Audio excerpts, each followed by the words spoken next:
to our channel, and you are going to see a new recipe using some special ingredients. I'm going to make fish curry using one special ingredient, and all you need is put some oil. Use coconut oil with some cumin seeds and some onion and green chili, some salt for taste, turmeric, all the ingredients till they become soft in texture.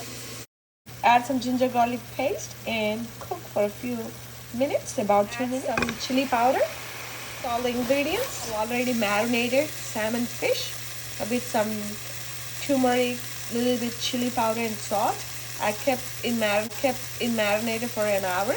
Now this goes straight into the pot. You can put this marinated fish into the pot. This recipe is blueberry. Normally when you're cooking fish, you use tomatoes or cranberry or tamarind, but this time we are using blueberry paste. So I have used about half a cup of blueberry and blended in a blender, and I'm going to add this blueberry to the fish. And once it goes into the pot, mix all the ingredients, let it cook for about 10 minutes, then we'll come back and check.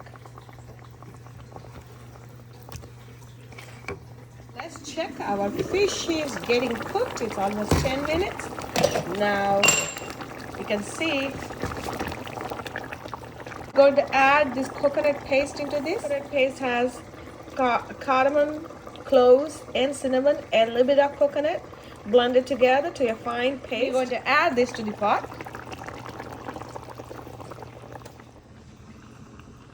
Add some cilantro and some curry leaves to the pot. Add some curry leaves, some cilantro if you have. You can smell the nice smell. You can eat this blueberry salmon fish curry with rice. Our blueberry salmon fish curry is ready to be served. Our blueberry fish curry is ready, and this fish curry is made using blueberry. And let's enjoy. If you ever get some blueberries, try to make this healthy recipe. Thanks for watching. Please like, share and subscribe our channel.